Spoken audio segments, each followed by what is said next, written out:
საღამო მშვიდობისა, ძვირფასო რადიო მსმენელებო, თქვენ უსმენთ ქალების რადიოს FM 93-სა და 1-ზე. მე გვანცა დარასელია ვარ. დღეს სამშაბათია და ტრადიციულად 6 საათზე პირდაპირ ეთერში თქვენთვის უძღვები გადაცემას ჯანმრთელობის საათი, სადაც მიმოვიხილავთ აქტუალურ სამედიცინო პრობლემებს, არა მხოლოდ ქალებისთვის და დღესაც შეგირჩიეთ აქტუალური ლაივის მაყურებლებს.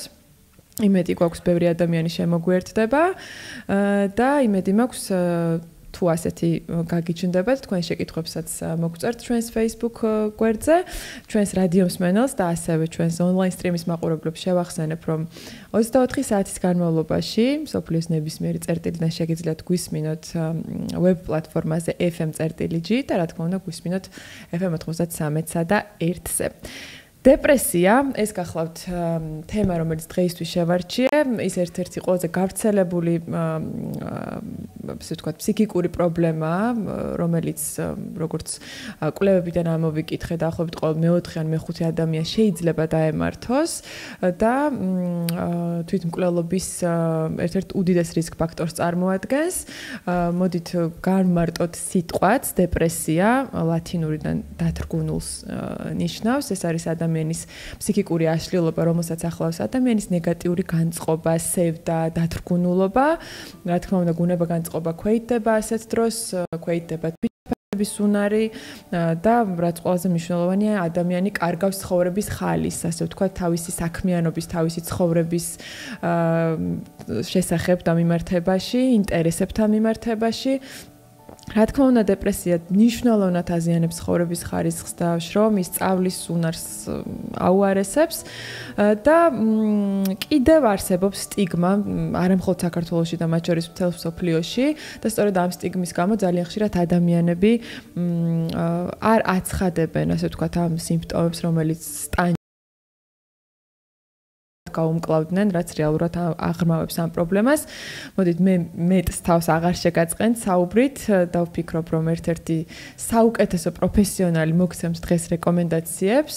ჩემი სტუმარი დღეს გახლავთ ქალბატონი ნინო კრიბელაშვილი, მედიცინის მეცნიერებათა დოქტორი, თესეუს პროფესორი, ექიმი, ფსიქიატრი. ქალბატონი ნინო, მოგესალმებით. მოგესალმებით და დიდი მადლობა, რომ მომიწვიეთ, მაგრამ ისეთი შესავალი გააკეთეთ, ეხლა ცოტა კითხვის ნიშნის ქვეშ სვავ ჩემს საჭიროებას ამ ეთერში, იმდენად სრულფასოვანი როგორც კომპლიმენტი ისე მიიღე. დიდი მადლობა, ძალიან მიყვარს თქვენთან საუბარი, იმიტომ რომ გარდა იმისა, რომ ხართ პროფესიონალი თქვენი საქმის, ასევე ყოველთვის გაქვთ ძალიან ზუსტი და მნიშვნელოვანი გზავნილები, იმიტომ რომ ახლა გვისმენენ პაციენტები, ახლა გვისმენენ მათი ოჯახის წევრები და ის ადამიანები, რომლებიც ჯერ ვერ წარმოიდგენენ, რომ შესაძლოა დგანან ამ გამოწვევის წინაშე. მოდით მინდა დავიწყოთ სწორედ, რადგან ქალების რადიოში ვართ, ქალების კონტექსტით. მართალია თუ არა, რომ ქალები დეპრესიის მიმართ არიან უფრო მოწყვლადები და 2-3ჯერ უფრო პრობლემის წინაშე და რატომ არის ასე? ძალიან საინტერესო კითხვაა, დიახ, სტატისტიკა ამას აჩვენებს, რომ 2-3ჯერ უფრო მეტია დეპრესია. ზოგადად ფსიქიკურ დაავადებებს აქვს თავისი გენდერული პროფილები ხოლმე.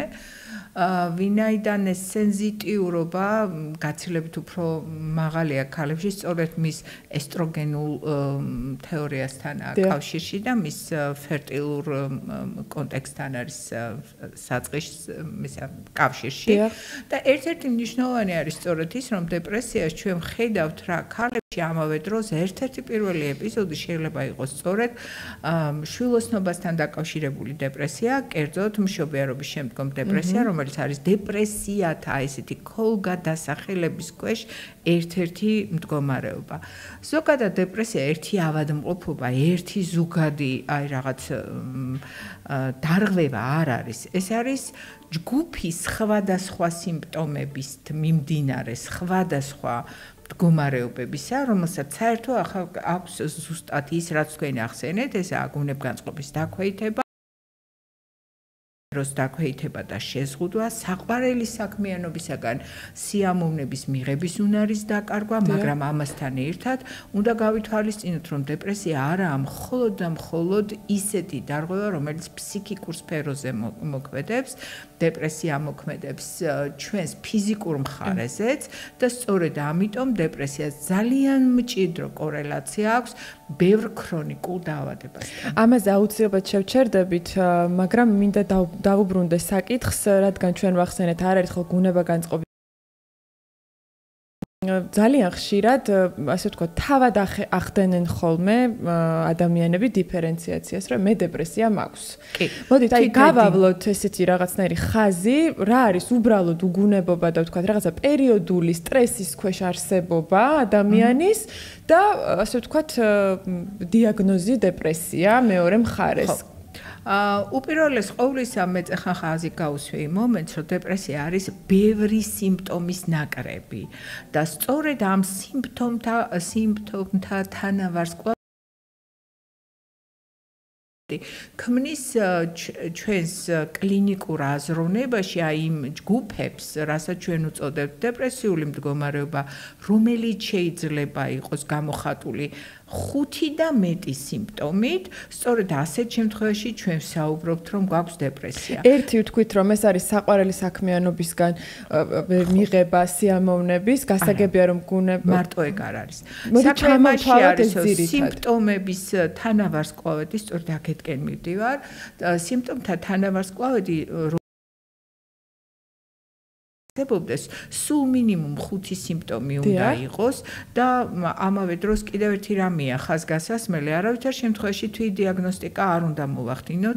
დიახ, არსებობს როგორ ვთქვათ, თვით ადმინისტრირებადი, ანუ ისეთი ტესტები, რომელსაც ჩვენ თვითონ ვუსვებთ ჩვენ თავს და თუ ვხედავთ, რომ ციფრები მაღალია, ქულები მაღალია და რაღაც ეჭვი გვიჩნდება, რომ ჩვენ გვაქვს დეპრესია, მაინც დიაგნოზი უნდა დასვას ექიმმა, რომელიც იტყვის, რომ აი ეს დეპრესიული სიმპტომების ნაკრები 5 და მეტი გვაქვს სულ მცირე 2 კვირის განმავლობაში უწყვეტად და არა ის რომ დღეს ცუდ ხასიათზე ვარ, ხვალ კარგ ხასიათზე ვარ, იმიტომ რომ თუნდაც დღიური მერყეობა გუნება-განწყობის შესაძლებელია ტიპური იყოს სხვადასხვა სიტუაციებისთვის, თუნდაც ქალების შემთხვევაში ციკლის პერიოდში ხო სწორია? იმას თავისი დიაგნოზი აქვს, ესაა პრემენსტრუალური სინდრომი. არ უნდა აგვერიოს ერთმანეთში. არ უნდა აურიოთ და სწორედ 2 კვირა და მეტი არის აი ეს საზომი, რომლითაც ჩვენ ვთვლით, რომ მაგალითად პირველი ჯგუფის 2 სიმპტომიდან ერთია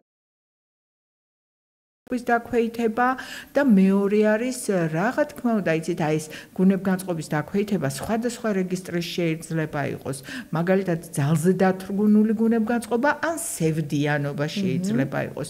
თუმცა მეორე, აი ამ პირველი ჯგუფიდან ყველაზე კარდინალური ნიშნები რაცა, ესაა სწორედ ანჰედონია, ანუ საყვარელი საქმიანობისაგან სიამოვნების მიღების უნარის დაკარგვა. ამ ორიდან ერთ-ერთი უნდა იყოს და დამატებითი შემავსებელი 5 სიმპტომამდე. ეს შეიძლება იყოს ნეგატიური ფიქრი, მაგალითად ძილის ციკლის დარღვევები, გარკვეული სხვადასხვა ტიპური დარღვევები ახასიათებს სხვადასხვა ასაკობრივ ჯგუფში. ეს შეიძლება იყოს სხვადასხვა მოთხოვნილების დაქვეითება, როგორცაა სექსუალური მოთხოვნილებიდან დაწყებული, ინტერპერსონალური ურთიერთობებით დამთავრებული. ეს შეიძლება იყოს იგივე ცუდი ფიქრები იმის შესახებ, რომ ბრალეულობის განცდა გამიჩნდეს იმის გამო, რომ რაც მსოფლიოში მიდის დღეს, ეს არის ჩემი როგორც პიროვნული პრობლემა. უფრო შორსაც მივდივართ არის დეპრესიები, რომელიც ფსიქოზური ჩართვები დიაგნოსტირება საბოლოო ჯამში მაინც ფსიქიატრის საშუალებით უნდა მოხდეს. ეს არ არის თვით დიაგნოსტიკის კონტექსტი. რა თქმა უნდა, ჩვენი გადაცემას ემსახურება სწორედ ამას და რადგან თავში ვახსენეთ სტიგმა, ძალიან ხშირად დრო ჭირდება ხოლმე, თუნდაც აი ამ შინაგანი ცუდათყოფნის აღიარებას, თუნდაც უახლოეს ადამიანთან. არა, მარტო მაგი არა, მხოლოდ სტიგმა არა.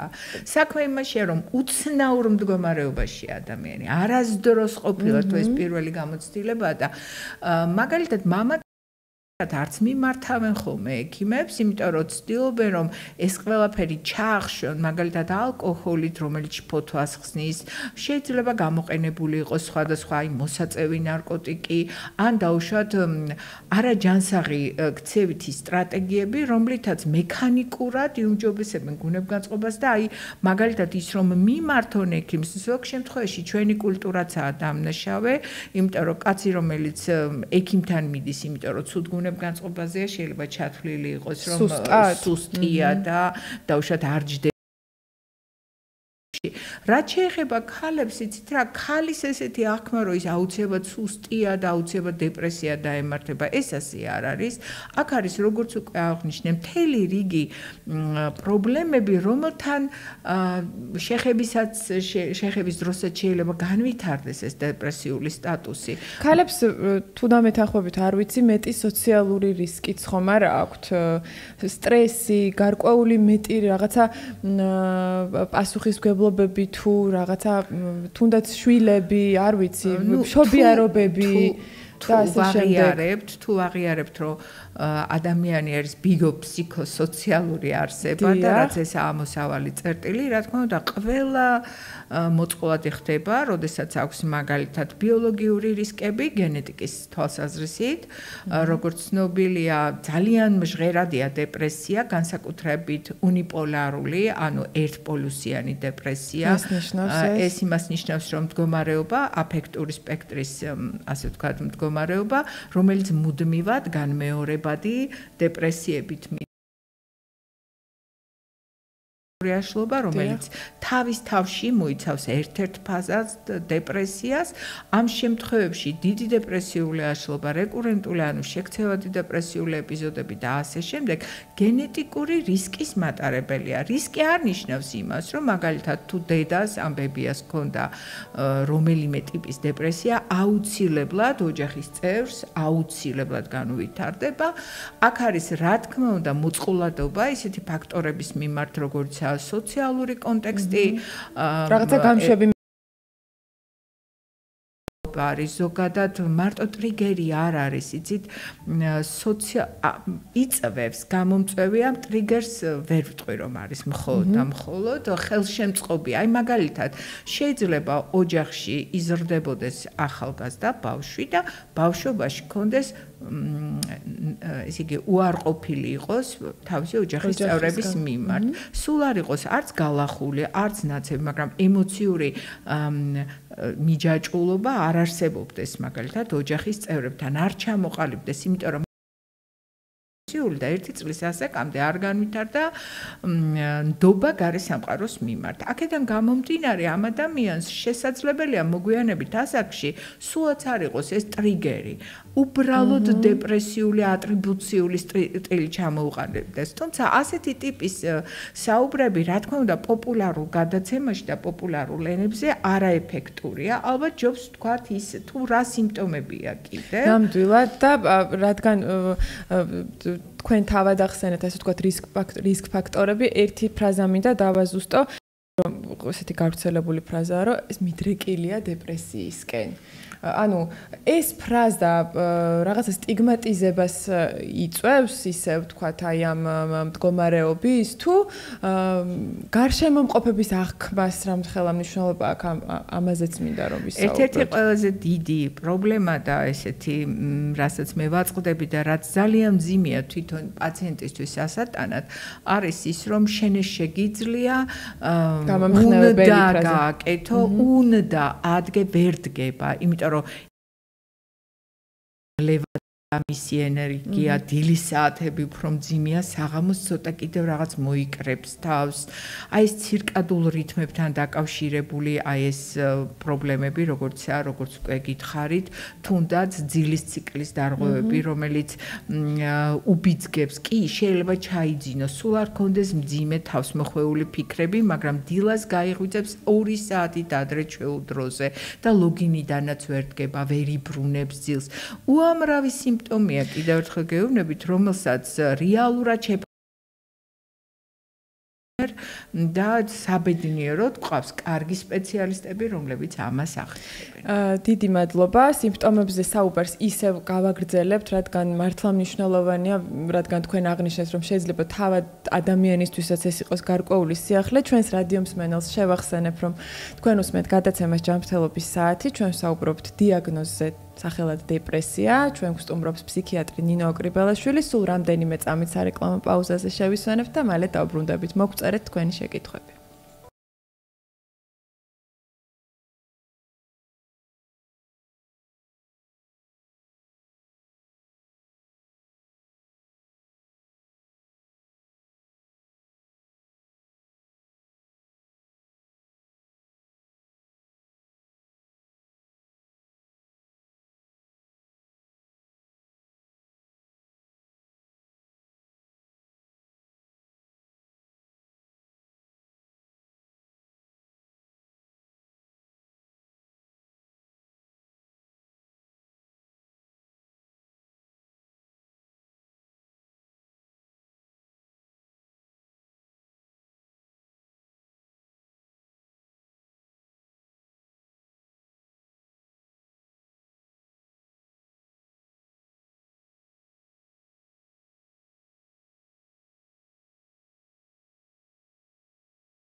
მეორე ნაწილში ვიჯდეას. მოგესალმებით კიდევ ერთხელ. პირდაპირ ეთერში ვართ. თქვენ უსმენთ ქალების რადიოს FM 93-ს. შეგახსენებთ ჯანმრთელობის საათში. ჩვენ საუბრობთ დღეს დეპრესიაზე. და ჩვენი სტუმარი გახლავთ ფსიქიატრი ნინო ოკრიბელაშვილი. ჩვენი საუბარი შევწყვეტეთ სიმპტომატიკაზე. ამ თემას რამდენჯერმე მიუბრუნდით, მაგრამ მე მგონი მნიშვნელოვანია, რომ ასე ვთქვათ, გარშემომყოფებისთვისაც იყოს საინტერესო, თუ კი ვთქვათ, ადამიანი რაღაცნაირად თავად ვერ ახდენს საკუთარი მდგომარეობის შეფასებას. ჩვენ ვისაუბრეთ, ასე ვთქვათ, ძილის რიტმების დარღვევაზე, ვისაუბრეთ გუნებაგან შედარებით შეიძლება იცვლებოდეს, მერყეობდეს, ვისაუბრეთ ორკვირიან უწყვეტ ციკლზე, ასე ვთქვათ, ამ სიმპტომების, რომელიც დღეთა უმრავლესობაში იქაც შეიძლება იყოს პატარა გამონათებები, მაგრამ რეალურად უფრო მეტად არის დათრგუნული გუნებგანწყობა და ამ სიმპტომების თანავარსკვლავედი, რომელიც თანსდევს დეპრესიას როგორც სინდრომს და როგორც მდგომარეობას. ფიზიკურად თუ ეტყობა ადამიანს, აი ძალიან საინტერესოა, იმიტომ რომ ნახეთ, ძალიან კარგი კითხვაა, იმიტომ რომ ფიზიკურად მზერა მაგალითად, რომელიც ჩამქრალია, ინტერესს ნაკლებად გამოხატავს, იმიტომ რომ ერთ-ერთი სიმპტომი ასევე ვთქვით, ინტერესების დაქვეითება.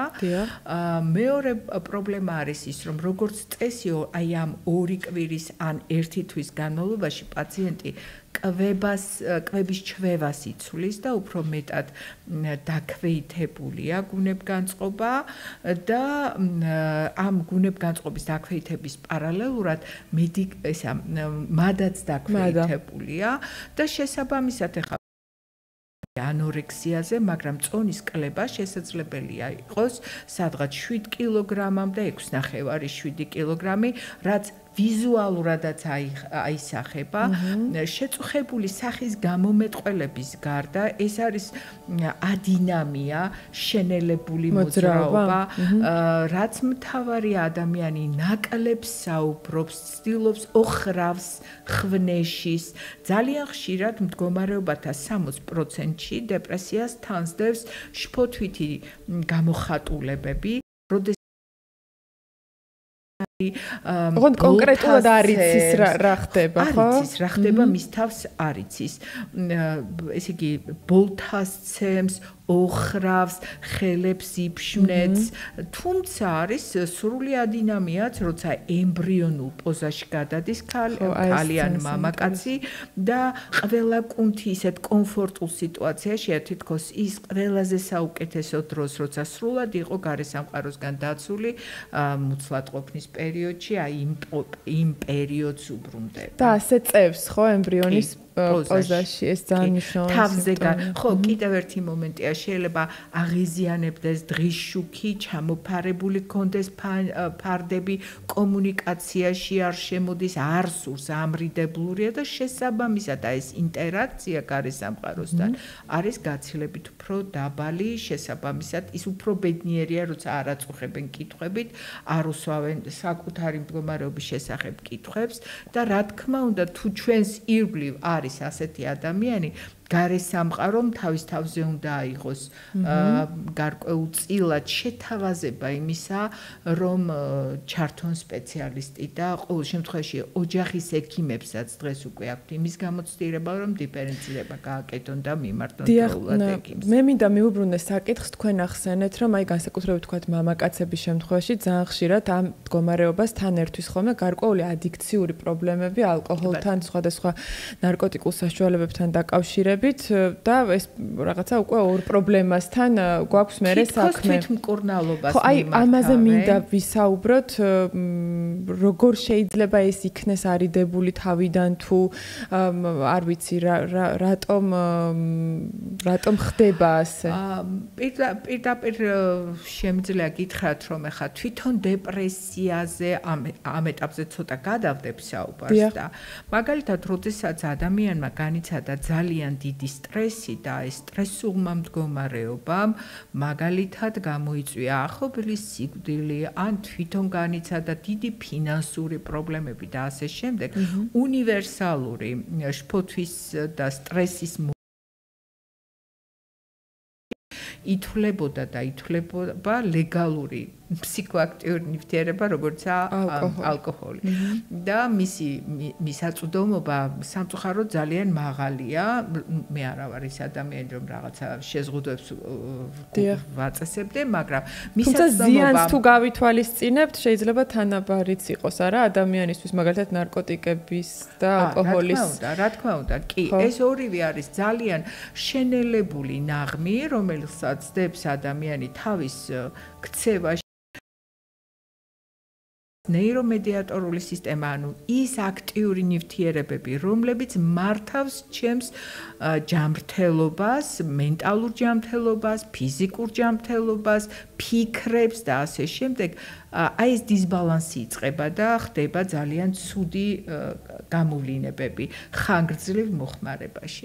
ამიტომ ერთ-ერთი რეკომენდაცია არის თუ ადამიანი სტრესულ სიტუაციაში იმყოფება ავარიდოთ როგორმე აი ეს შემხებლობა ამ საშუალებებთან.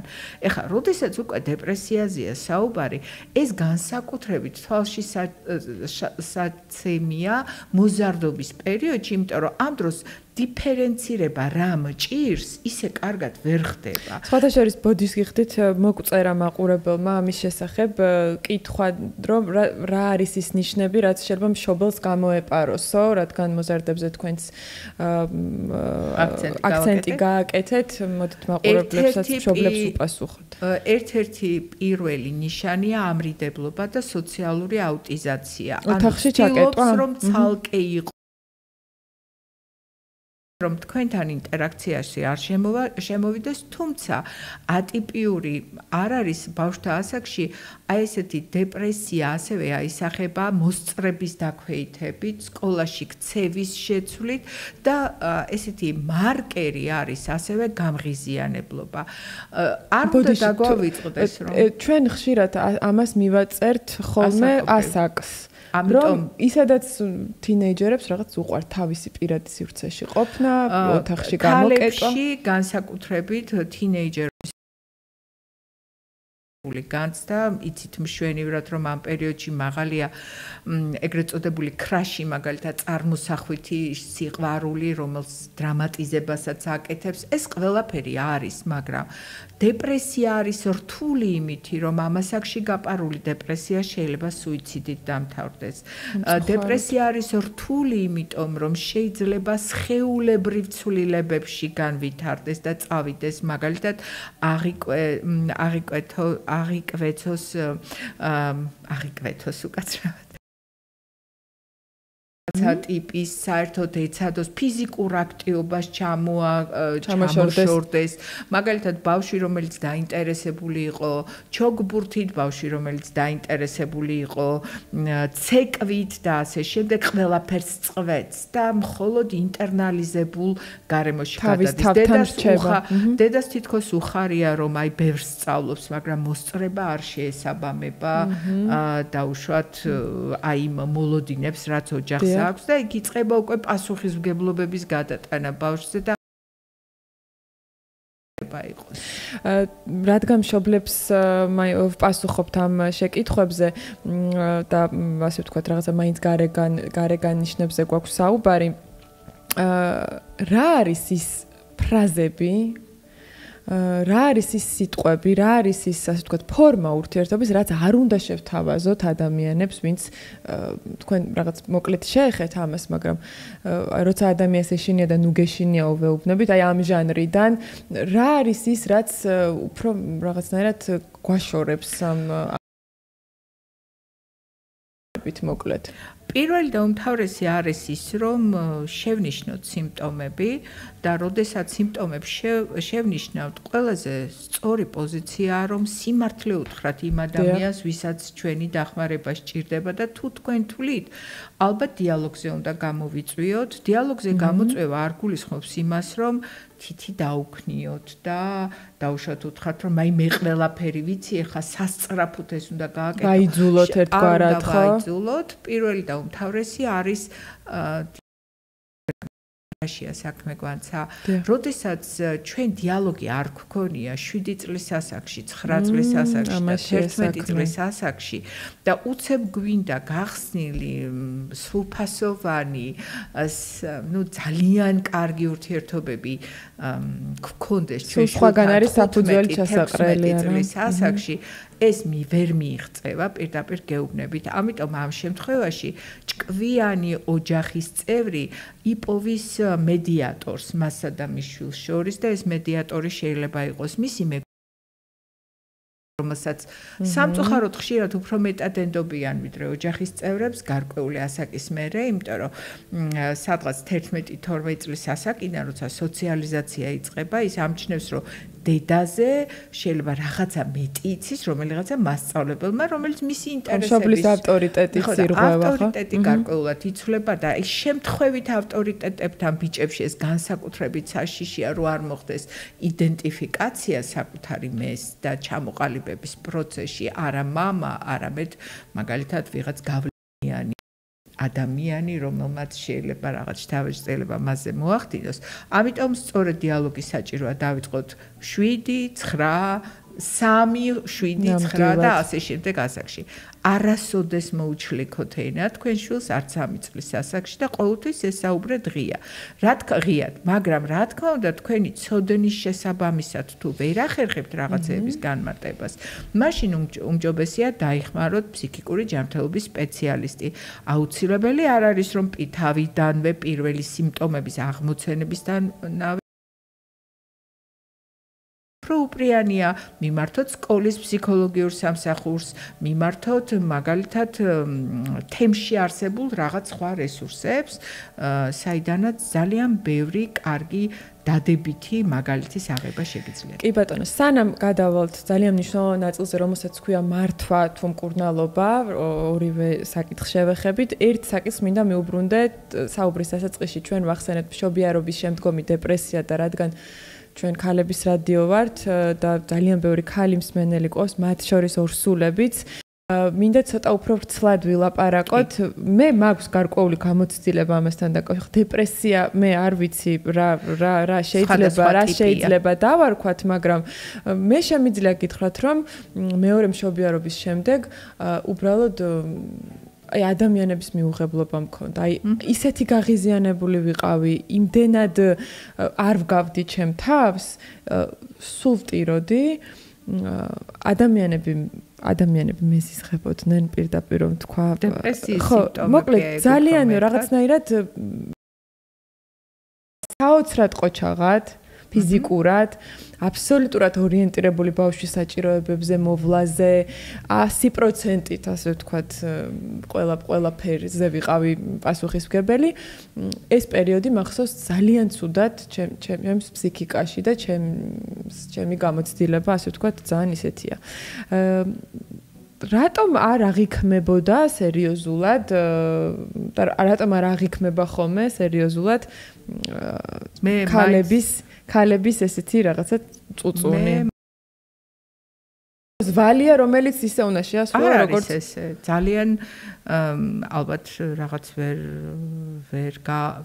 მიაწვდიდეთ ხმა თქვენს ხო ეს მე გავიაზრე რა თქმა უნდა და ხო და ამაშია საქმე ზოგადად ნორმალურ ცივილიზებულ სახელმწიფოში ამას ქალი იგებს მანამ სანამ შვილი შეეძინება და მან იცის თუ რა არის მაგალითად იგივე baby blues რომელიც გულისხმობს იმას რომ დეპრესია არ არის მაგრამ არის მდგომარეობა რომლის მოხსნაც შესაძლებელია სულაც არამედიკამენტური სოციალური მხარდაჭერით იგივე ოჯახის წევრებს შეუძლიათ ყოველდღიურად რაღაც დრო გამოუყონ ქალს რომ საკუთარ თავს დაუთმოს თავი მაგრამ არის მეორე მდგომარეობა რომელსაც ქვია მშობიარობის შემდგომი დეპრესია თქვენ ახსენეთ თვალცრემლიანობა არის ერთ-ერთი ნიშანი დეპრესიის თუმცა მინდა გითხრათ რომ ძალიან ღრმა დეპრესიებში ცრემლიც კი შრება არის ესეთი მდგომარეობები და რაც შეეხება მესამე მდგომარეობას მშობიარობის შემდგომ პერიოდში ეს არის რა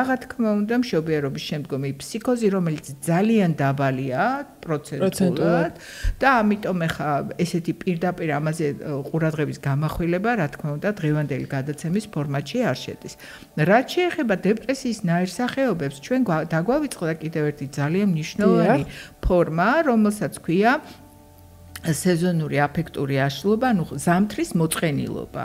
მაგალითად, თეთრი ზამთართან ასოცირებული ზამთრის მოწყენილობა, ეს არ არის მხოლოდ ჩრდილოეთ პოლუსისთან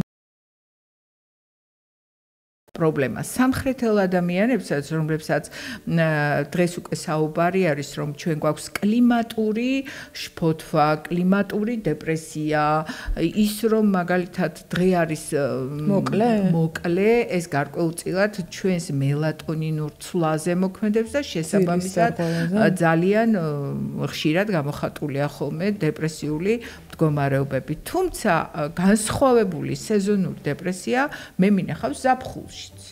კი. ანუ ძალიან საინტერესო რამდენი ადამიანიც აქვს, თითოეულ ადამიანში აქვს თავისი ინდივიდუალური მახასიათებელი იმ დეპრესიაში. ამ მდგომარეობაში ხო? ორი ერთნაირი დეპრესიული პაციენტი არასდროს მინახავს, სიმპტომები შეიძლება გავდეს, მაგრამ ორი იდენტური სახე არ არის. ისევე როგორც ტყუპებსაც კი იდენტურ ტყუპებსაც კი აბსოლუტური იდენტურობა არ არის. და სწორედ ამიტომ ალბათ მკურნალობის და მართვის მიდგომებიც არის ძალიან ინდივიდუალური და დაფუძნებულია რაღაცა პირველ რიგში ნდობაზე ექიმსა და პაციენტ შორის და შემდეგ რაღაცა პროფესიონალიზმზე და ზოგადად რამდენად მიყვება ხო ადამიანი. დავიწყოთ კარგი ამბით, რომ დავიწყოთ, რომ ზოგადად დეპრესიის მკურნალობა შესაძლებელია. უბრალოდ ამოცნობა უნდა მოხდეს დროულად და შესაბამისად მისი მკურნალობაც შესაძლებელია. შესაძლებელია მკურნალობა, როდესაც მე ვამბობ, მე არ ვგულისხმობ მხოლოდ ტრადიციულ ანტიდეპრესანტების მიწოდებას, რომელიც დღეს მაგალითად გაყიდვებში მსოფლიოში არის ნომერ 1 ადგილზე, იმიტომ რომ ანტიდეპრესანტები ანტიდეპრესანტი მკურნალობს დეპრესიას, ანტიდეპრესანტი მკურნალობს შფოთვას, ანტიდეპრესანტი მკურნალობს ტკივილებსაც კი, ამიტომ ეს ქრონიკულ სომატოფორმულ ტკივილებს და ასე შემდეგ, ამიტომ ეს ცუდი არ არის. ეს იმაზე მიუთითებს, რომ ხალხმა ისწავლა სიმპტომების ამოცნობა და შესაბამისად თბილისშია, ქუთაისშია, პოლონეთში, რომელიმე გდანსკშია თუ ვაშინგტონშია ადამიანს აქვს მიწდომა შეუძლია მედიკამენტის მიღება.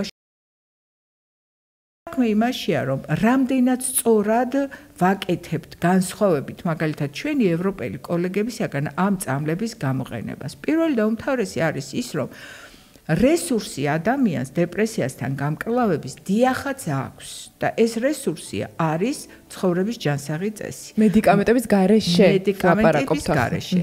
მაგალითად ნორმალური მართვის პირობები როცა გვაქვს ნორმალური შეთავაზება ესაა რომ თუ არის მსუბუქი დეპრესია უმჯობესია დაუპირისპირდეთ ვარჯიშით, სეირნობით, ფსიქოთერაპიით და არ გამოვიყენოთ მედიკამენტი. მედიკამენტის გამოყენება იწყება მაშინ, როდესაც ჩვენ გვაქვს რეალურად უკვე ზომიერი და მძიმე დეპრესია. და თან კიდევ ძალიან მნიშვნელოვანია გავითვალისწინოთ, რომ ეს ზომიერი დეპრესიის დროს ყოველთვის იცით რა არის, აი არსებობს ორი მომენტი. ერთი რომ ჩვენი მიდგომა მკურნალობისადმი არის მტკიცებულებებზე დაფუძნებული, რომელიც მეუბნება, რომ რომელიღაცა ენწამალი უნდა მივცე, უნდა მიიღოს, 3 კვირა მიიღოს, 4 კვირა მიიღოს და 4 კვირის მერე შევაფასოთ.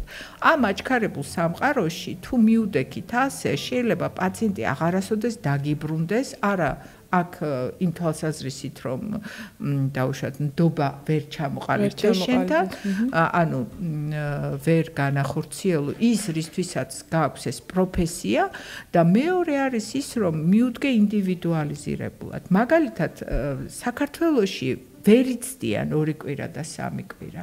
ამიტომ იმ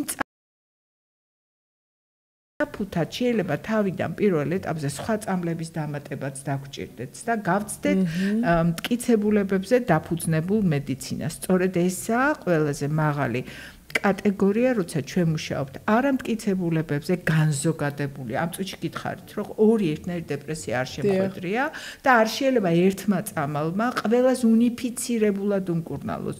ამიტომ შეფასებაში ისიც უნდა გავითვალისწინოთ, დედას რა წამალი მოუხდა, ბებიას რა წამალი მოუხდა და იმ ჯგუფის მიხედვით გავაკეთოთ შემდეგ როგორ წავა და დავგეგმოთ უფრო სწორედ მომავალი. ძალიან მნიშვნელოვანია კიდევ ერთი რაღაცა, როცა ჩვენ ვსაუბრობთ ანტიდეპრესანტი არის კარგი, თუ არის სწორად დანიშნული და თუ ვაღწევთ ადეკვატურ დოზებს. აი მაგალითად, მე-4 ტაბლეტით დაწყებული და მერე მე-4 კიდევ დაუმატოთ 1 კვირაში და მერე მე-4 კიდევ 1 კვირაში და ერთი დოზაზე, სრულფასოვან დოზაზე ადის ექიმი 1 თვის მერე. ეს არაა სწორი დანიშნულება. მოდით ერთი ხანმოკლე პაუზის შემდეგ ვისაუბროთ, შეგახსენებთ თქვენ უსმენთ ქალების რადიოს 93-ზე, ეს არის გადაცემა ჯანმრთელობის საათი, მე გვანცად არასელია ვარ და რამდენიმე წამში კვლავ დაგიბრუნდებით, ჩვენი თემაა დეპრესია.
მოგესალმებით, დაუბრუნდით ქალების რადიოს პირდაპირ ეთერში თემით დეპრესია. ჩვენი სტუმარი გახლავთ კრიბელაშვილი, ფსიქიატრი და ჩვენი საუბარი გავწყვეტეთ სწორედ მედიკამენტოზურ მკურნალობაზე და არასწორ და სწორ დოზებზე, ასე ვთქვათ.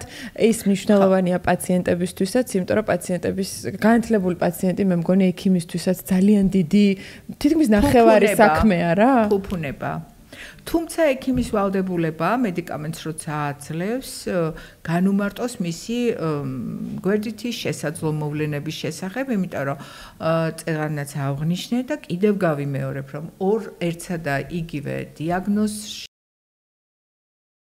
ორი პაციენტი ერთმანეთისგან განსხვავდება არა მარტო სახის გამომეტყველებით და მდგომარეობით და სიმპტომატიკით, არამედ განსხვავდება მათი ნეირომედიატორული სისტემით, ანუ იმ სისტემით, რომელიც როგორ აითვისებს იმ წამალს, ერთსა და იგივე პაციენტს შეიძლება განსხვავებული პროფილი ჰქონდეს. კარგით, მოდით ჩაგეკითხებით უკუჩვენებებზე, თუ გვერდით ეფექტებზე, იმიტომ რომ ეს რეალურად მაინც მძიმე მედიკამენტია. იცით რა არის გავრცელებული, აი ანტიდეპრესანტებზეა მთელი ცხოვრება უნდა სვა, მე ვსვა მკითხვებს, რომელიც მუსირებს საზოგადოებაში. სწორედ ესაა ჩვენი საზოგადოების ერთ-ერთი რთული პრობლემა, იმიტომ რომ მივიღეთ ბევრი რაღაც გავიგეთ, თითქოს გავაცნობიერეთ, მაგრამ წიგნში ჩახედვა არ გვინდა. ინტელექტუალიზაცია რაღაცა პრობლემების ირგვლივ არ გვინდა. მე ვერ ვნახე ვერსად, გარდა ასე ვთქვათ, როგორ ქვია ამას, ციგანსკая почта ქვია ამას, ხო? Word of mouth.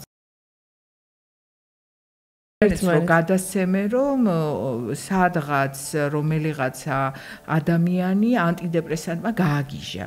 კი, არის ესეთი მაგრამ იცით რა, მტკიცებულებებს უნდა უყურებდეთ და უნდა ვხედავდეთ, რომ ანტიდეპრესანტი მოგონილია იმისთვის, რომ ადამიანებმა ნაკლებად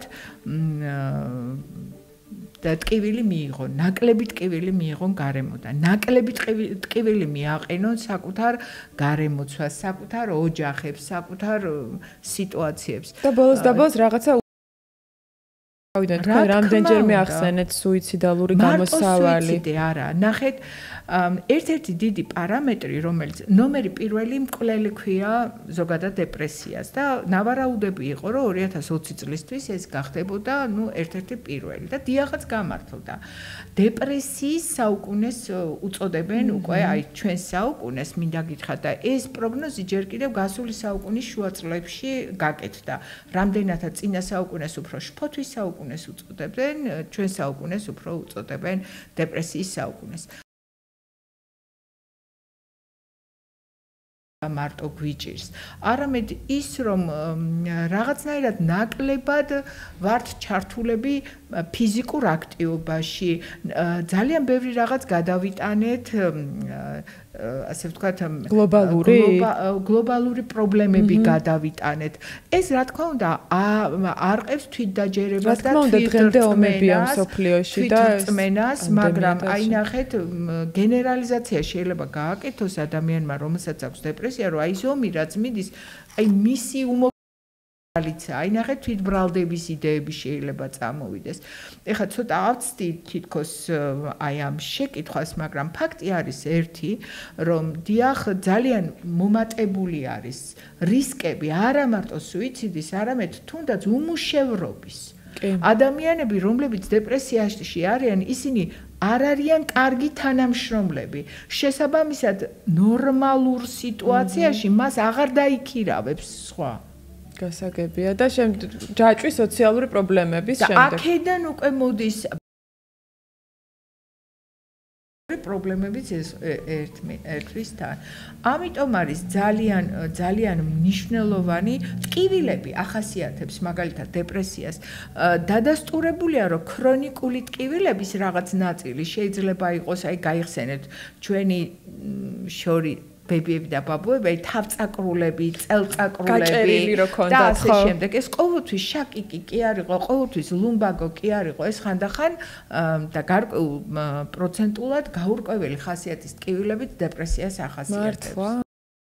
შემოვიდა ესეთი შეკითხვა მაყურებლისგან, ნევროზსა და დეპრესიას შორის განსხვავება და ასე ვთქვათ, რამდენად შეიძლება გადაჯაჭვული იყოს თუ ჩვენ ვეძახით უბრალოდ სხვადასხვა სახელს. საქმე იმაშია, რომ ეს ცნება ნევროზი შემოტანილია იმისთვის, რომ გარჩევა მოხდეს ფსიქოზისაგან, ანუ ზეგარის სამყაროს არარეალური აღქმისაგან. დღეს ორივე ტერმინი არის უკვე მოძველებული. ნევროზული რეგისტრის პათოლოგიებში დეპრესია დამოუკიდებლად არასოდეს განიხილებოდა.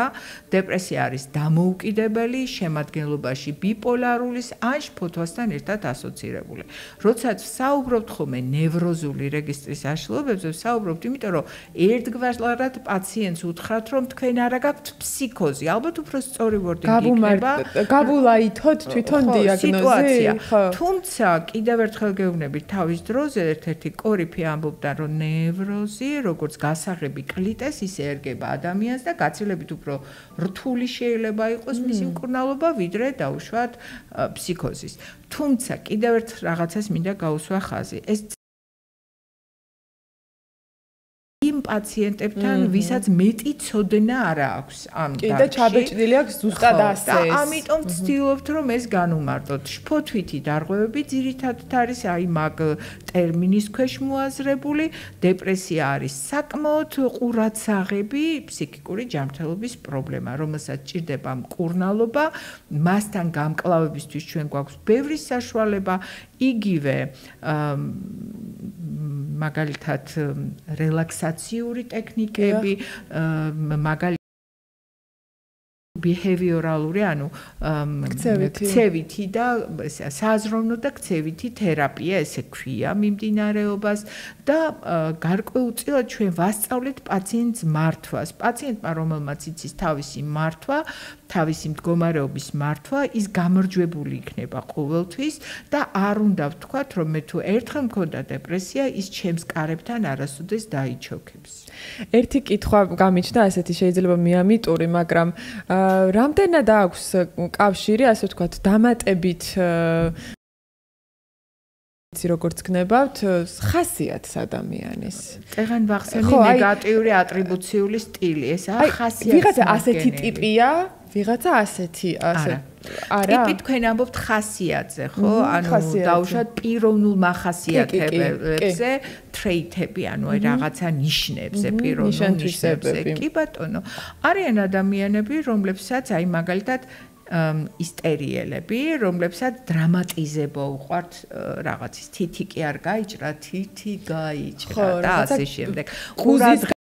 ხო, აი რაღაცნაირად შეიძლება ითქვას ბუზის განსპილოს, მაგრამ ეს არის ყველაფერი ტაქტიკები, რომლითაც ის ცდილობს ყურადღების ცენტრში მოექცეს და რაღაც ყურადღება მიიპყროს.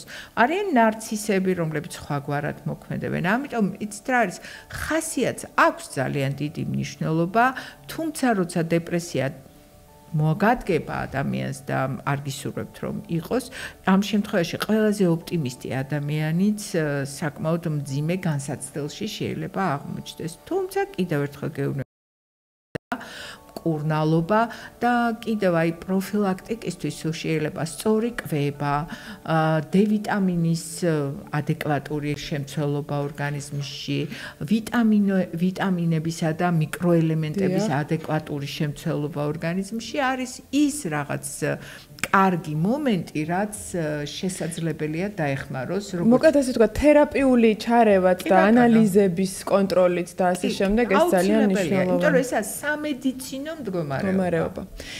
ძალიან დიდი მადლობა, მინდა გადაგიხადოთ ქალბატონო ნინო იმისთვის რომ იყავით ჩვენი რადიო სტუმარი, იმედი მაქვს რომ რაღაცნაირად ისეთი გარემო დაგახვედრეთ და იმედი მაქვს რომ ჩვენი მსმენელისა და მაყურებლისთვისაც რაღაცა მინიმალური მნიშვნელოვანი ინფორმაცია გავეცით. რომ წარმოიდგინო მსმენელებმა ისეთი დიდი ცნობილი პიროვნება, როგორიცაა ვინსტონ ჩერჩილი, დეპრესიას უძახდა შავ ძაღლს, რომელიც კუთხეშია ჩასაფრებული და როდეს ჩაგავლებს კბილს კაცმა არ იცისო. კურტ კობეინი მაგალითად ცნობილი ერთ-ერთი მომღერალი, რომელიც შეგეძლოთ გაიგოთ რას ვფიქრობ, ჩემი სიცილისას ყველა იტირებდითო.